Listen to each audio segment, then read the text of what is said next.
What do you think of Mr. Trudeau? Prime Minister Justin Trudeau, under investigation again for violating ethics rules, testified in his own defense. Canadian Prime Minister Justin Trudeau is dealing with a growing scandal tonight about a major company involved in a corruption investigation.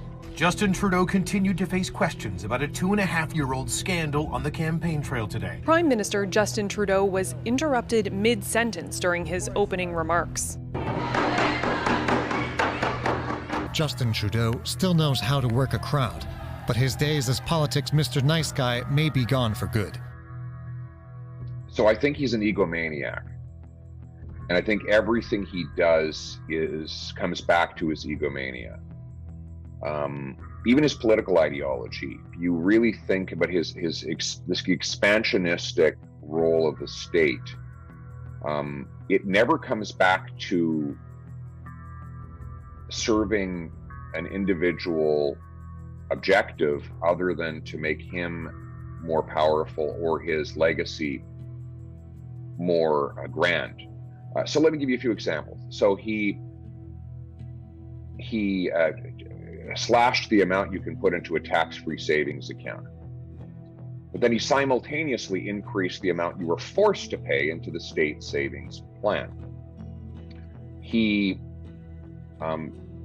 killed multiple pipelines. Then he invested state money in a pipeline. He attacked parents' ability to take care of their own children by removing tax fairness for families with a stay-at-home parent.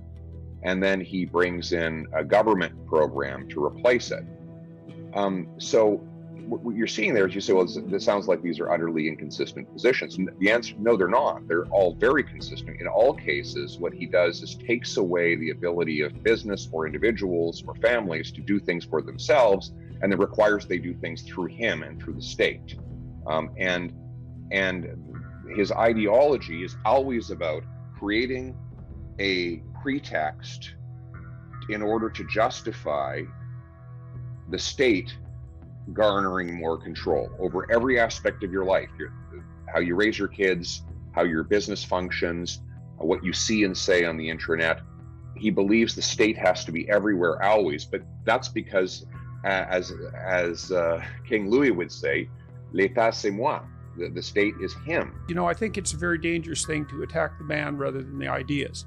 But you're making, as a rule of thumb, but you're making a case that in this case, that can't be done because there is a personality trait that is uniting diverse policy decisions that isn't ideational or ideological even. It is in fact personal. And so my sense of Trudeau, initially, I was very upset with his decision to run for Prime Minister because I thought, well, you don't know anything.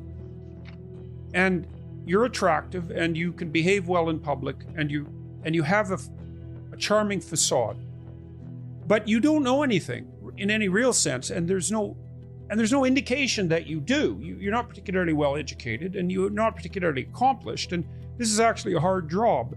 But worse than that, the only reason you even have the vaguest possibility of succeeding is because you have the same last name as your father. And then he ran, and I thought, well, how do you justify that to yourself? Because the gap of knowledge must have been painfully evident to him. And the fact that the Trudeau name, you could say, well, the Liberal Party came to me, that's his justification. They came to me and there wasn't another person that could win on the Liberal side and better a Trudeau Liberal, even if it's a consequence of family name, than any damn Conservative, let's say. But I still saw it as a manifestation of a really profound narcissism. I think a reasonable person would have said, I'm not prepared for this, certainly not yet, and I'm not the man that there needs to be in this position. And so, I don't know what you think about those musings, but that's how I looked at Trudeau, and I certainly haven't seen anything in the preceding years that has disabused me of any of those notions. I think there's some truth in that. His victory was definitely not a meritocratic one, and he was probably the least vetted prime ministerial candidate in our history. The media just glossed over so much of his life to go straight to help him and protect him. It was almost like they built a protective cocoon around him, and like he had dressed up in grotesque racist costumes so many times. He says by his own claim, he can't remember them all. I mean, the average politician had done that once. It would have been exposed, and that person would have been expelled from politics altogether.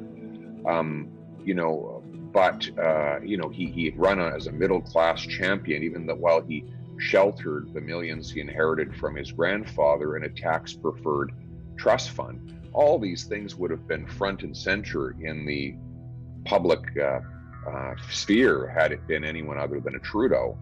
But he was protected by the media, who still protect him because he really is their candidate. He represents the political class and the establishment in Canada, those who profit off a big, bloated bureaucracy and regulatory state in the old Upper Canada aristocracy.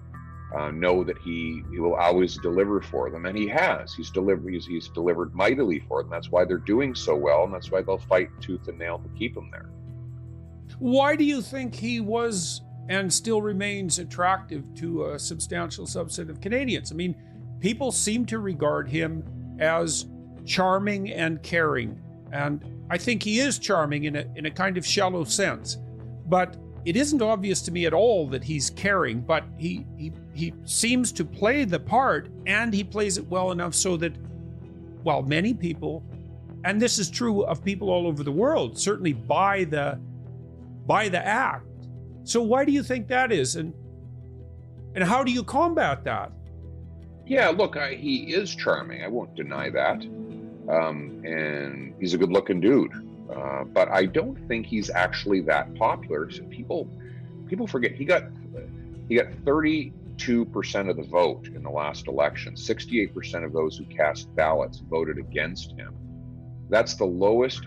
He got the lowest share of vote of any prime minister in Canadian history. And before him, the record was set by him. In the previous election, he got 33% of the vote. He never actually reached the vote share that Harper got in 2011. So we sometimes think he's an extremely popular guy because of the adulation he gets from the mainstream media, but in fact he's not that popular with ordinary Canadians. What he succeeded at doing, to his credit, is engineering a very efficient distribution of votes, so that with 32% of the vote, I think he got something like 45 or 46% of the seats. And that is the nut we need to crack.